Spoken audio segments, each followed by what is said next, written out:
Hi, and welcome to Echoes from the Satellite. I'm your host, Karen. And today we're going to talk about something, a book that I had been wanting to get for a very long time and finally did get when I was in Oregon a couple of months ago. I did a video on that. I'm talking about Jack Vance's Dying Earth. So I picked up this big honkin' book when I was in Bend, Oregon, back in June. And this book is actually Tales of the Dying Earth, because in this book we get not only um, the dying Earth, which I'm going to talk about, but you also get three other novels by Jack Vance. And I wrote them down so I can tell you what they are.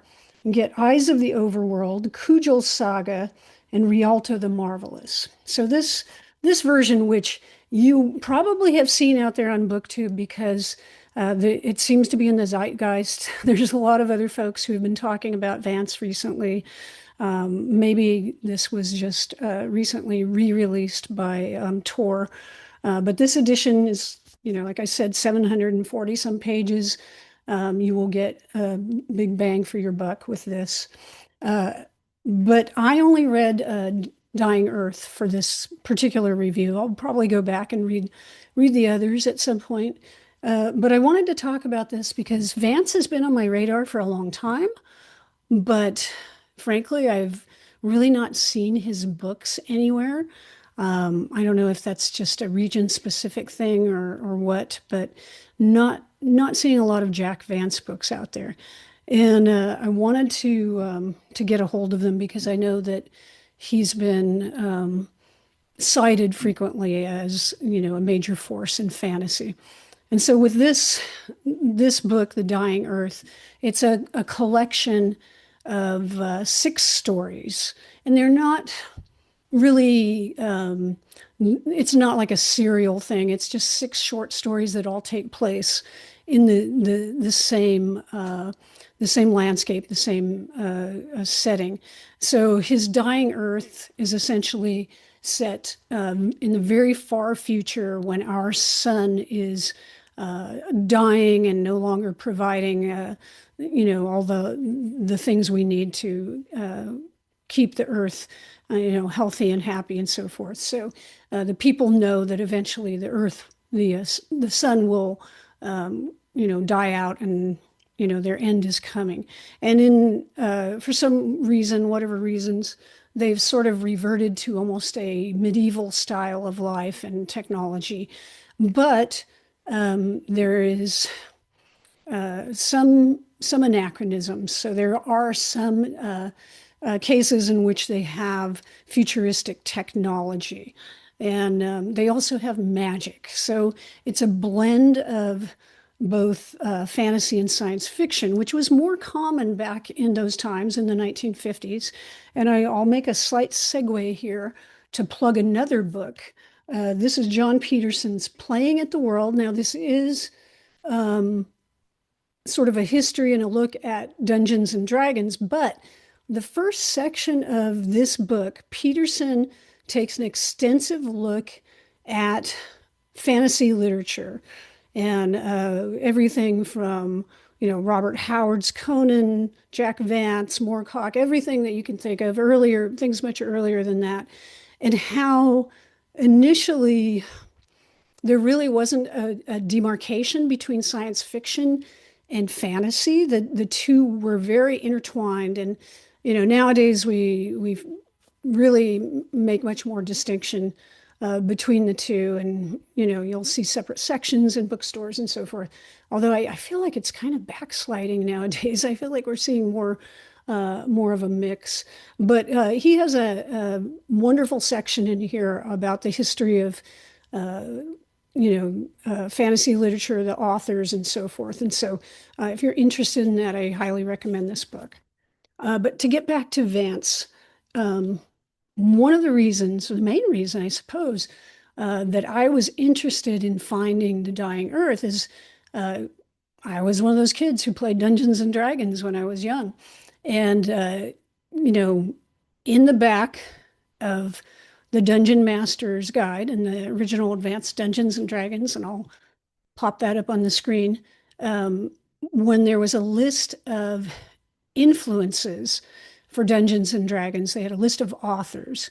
And there were a few authors I had read on that list, but Jack Vance was listed and mentioned quite prominently by Gary Gygax as an influence on Dungeons and Dragons. And so I was always wanting to read um, any of Jack Vance's works. And so uh, unfortunately, though, I just wasn't coming across them. And then I think for a long time, I just kind of forgot about it. Um, so I didn't see anything out there. I did hunt down for this segment um, an article written by Gygax where he explains uh, what those influences were. And this is, I'll put it in the show notes. This is an article by Gygax that was entitled Jack Vance and the D&D Game. It was written in 2001. I think it appeared in a journal. I'll look up the game journal and again put that in the show notes. But what he says about how Vance influenced D&D is this, and I'll read it to you. Just what portions of these works, the subsequent AD&D game, stemmed from the inspiration related to the writing of Jack Vance. Several elements, the unquestioned foremost being the magic system used in these games. To my way of thinking, the concept of a spell itself being magical, that is, that its written form carried energy, seemed a perfect way to balance the mage against other types of characters in the game. The memorization of the spell required time and concentration so as to impart not merely the written content, but also its magical energies. When subsequently cast by speaking or some other means, the words or gestures or whatever triggered the magical force of the spell, leaving a blank place in the brain where previously memorized spell had held. Because I explained this often, attributing its inspiration to Jack Vance, the D&D magic system of memorized, then forgotten spells was dubbed by gamers the Vancian magic system. And of course, if you've played D&D and other role-playing games, when people talk about spell systems, you'll hear that called the Vancian magic system. So after reading The Dying Earth, that makes much more sense. Gygax goes on to say, of the other portions of the AD&D game stemming from the writing of Jack Vance, the next most important one is the thief class character. Using a blend of Cudgel the Clever and Roger Zelazny's Shadowjack for a benchmark, this archetype character class became what it was in the original AD&D. Also, some of the spells and magic items found in the game were inspired from one or another of Jack Vance's works. And I know for a fact now reading The Dying Earth, I was surprised to see in there the prismatic spray. I'll put that up on the screen here, but prismatic spray was a spell that we encountered in D&D, and seeing it in one of the stories, it's like, oh, he's preparing prismatic spray. It was like, oh, okay, this scratches my D&D itch here. Now, as for the stories themselves, I think they vary pretty widely in quality and for me for interest. It's pretty typical, I think, when you have collections of stories like this. I really enjoyed this sort of concept. A lot of the stories feature wizards, and I enjoyed this concept that Vance had as the wizard as sort of a Dr. Frankenstein figure. Many of the wizards concern themselves with trying to create life. And so you'll see them in their laboratories with vats where they're trying to grow creatures and create either human life or some other type of life. So that was very entertaining. The wizards have rivalries, and so they have battles with each other, and that was a lot of fun reading that. And also just the crossover elements of having the fantasy part with wizards and swordsmen, and then having them enter, say, ruins of a ancient city and discovering, like hover cars and things like that. It's I will give him that it's pretty entertaining, definitely very imaginative, a lot of fun to read the short stories. I'm interested to see what the full-length novels will be like. So going into some of these bigger works that were contained in the collection, I'm curious to see. I know some people have said that they think The Dying Earth is actually the least interesting of the stories contained in this Tales of the Dying Earth collection.